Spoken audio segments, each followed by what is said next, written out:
반갑습니다. 오늘은 하나님의 눈에서 눈물 나게 하지 말자 라는 제목으로 말씀을 드리겠습니다. 이사야 29장 1절의 말씀.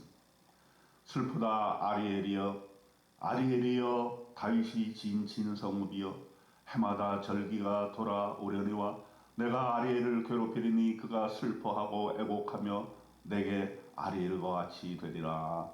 아멘.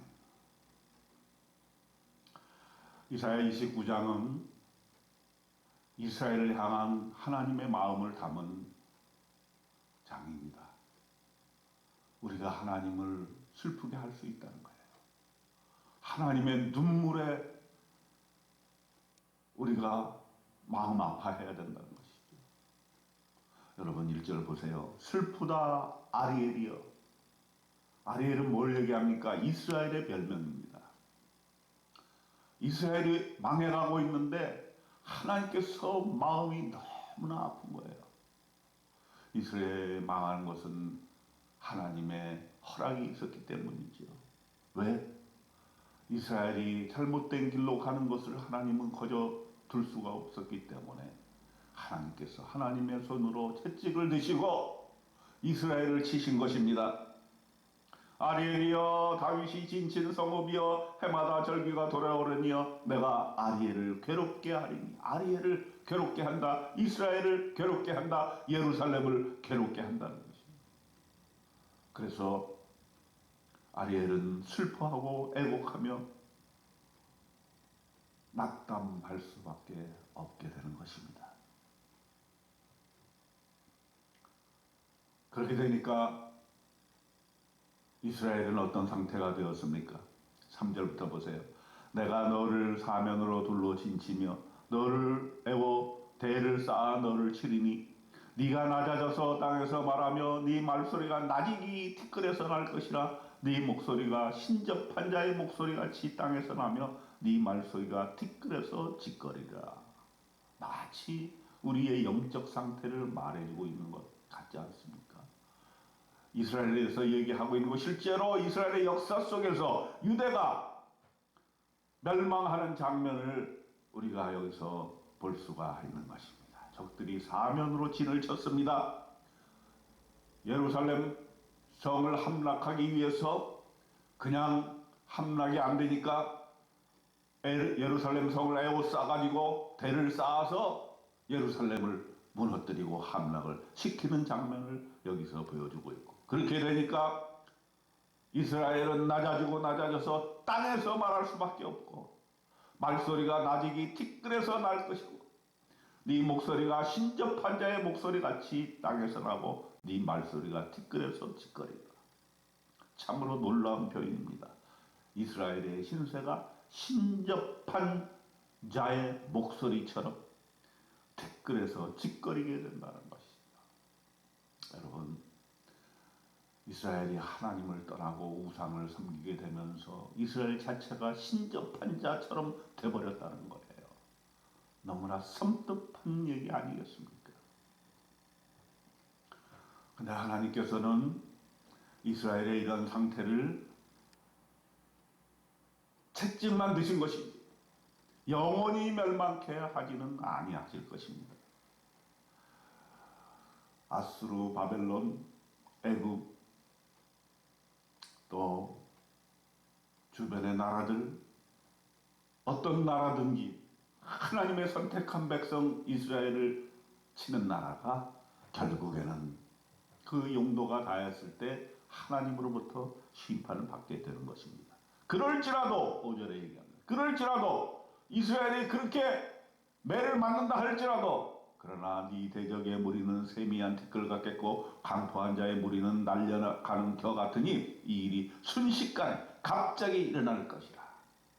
야, 하나님의 역사는 순식간에 갑자기 일어납니다.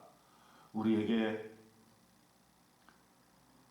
일제치하에서 독립과 해방을 주신 것도 아무도 예상하지 못한 8월 15일 갑자기 순식간에 일어나지 않았습니다.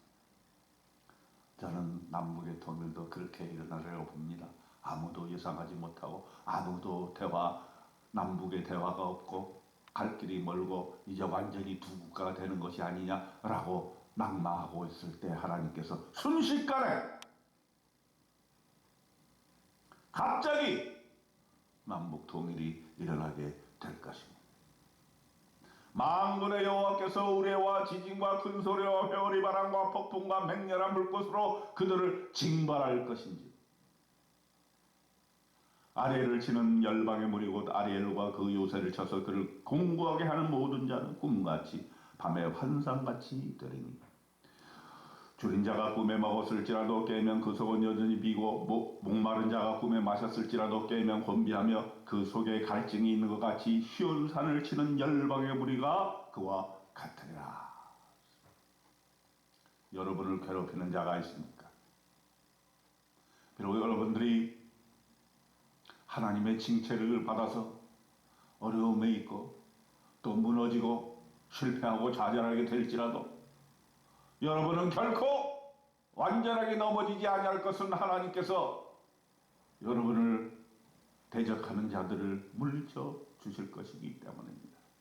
그러므로 우리는 하나님께서 이사야 29장에서 말씀하시는 바 하나님의 눈에서 눈물이 나게 하는 일은 절대로 해서는 안 될 것입니다. 우리의 영적 상태가 사로잡힘을 당하고 신접한 자의 목소리같이 뒷걸에서 짓거리게 되는 그런 상태 때문에 하나님께서는 안타까워서 눈물을 흘리는데, 두 번째로는 어떤 것 때문에 눈물을 흘리십니까? 11절에 나옵니다. 그러므로 모든 계시가 너희에게는 봉한 책의 말처럼 되었으니 그것을 글 아는 자에게 주며 이르기를 그대에게 청하노니 이를 읽으라 하면 그가 대답하기를 그것이 봉해졌으니 나는 못 읽겠노라 할 것이. 하나님의 말씀을 주어졌는데도 나는 하나님의 말씀을 못 읽겠노라 하는 것입니다. 또 그 책을 글 모르는 자에게 주며 이르기를 그대에게 청하노니 이를 읽으라 하면 그가 대답하기를 나는 그를 모른다 할 것이니라. 계시가 봉합이 되었습니다. 성경책은 있으나 하나님의 말씀이 온전히 전해지지 아니하고 왜곡되고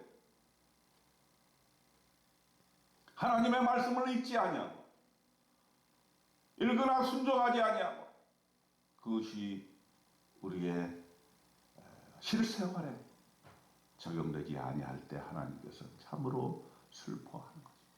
말씀에 대한 불순종, 이것이 하나님의 눈에서 눈물 나게 하는 것입니다. 마지막으로 하나님이 왜 눈물을 흘리십니까? 13절에 나옵니다. 주께서 이르시되 이 백성이 입으로는 나를 가까이하며 입술로는 나를 공경하나 그들의 마음은 내게서 멀리 떠났나니 그들이 나를 경외하면 사람의 계명으로 가르침을 받았을 뿐이라.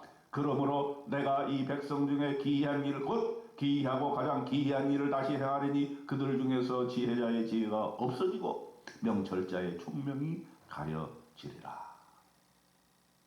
하나님께서 또 눈물을 흘리시는 이유, 우리의 마음이 하나님으로부터 떠났다라고 하는 거예요.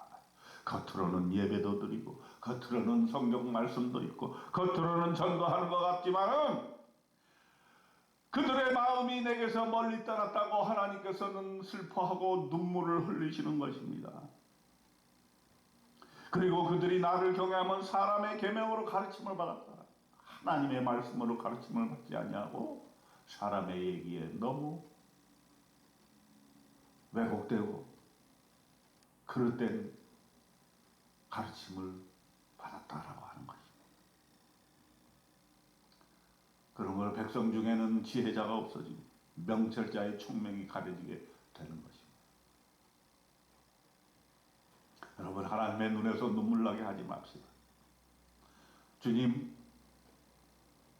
눈에서 눈물을 거두어 주옵소서. 제가 잘하겠습니다. 우리의 영적 상태를 바로 세우겠습니다. 하나님의 말씀에 불순종해왔던 것을 회개하고 말씀대로 순종하며 살겠습니다. 내 마음이 세상 무력에 빼앗겼던 것을 다시금 다 잡아서 하나님 앞에 나의 마음을 두고 하나님만 섬기며 하나님의 말씀 따라 사는 오늘 하루가 되게 하여 주옵소서 하는 기도로 하나님께 영광을 돌리는 오늘 하루 되시기를 주님의 이름으로 축원드립니다. 아멘.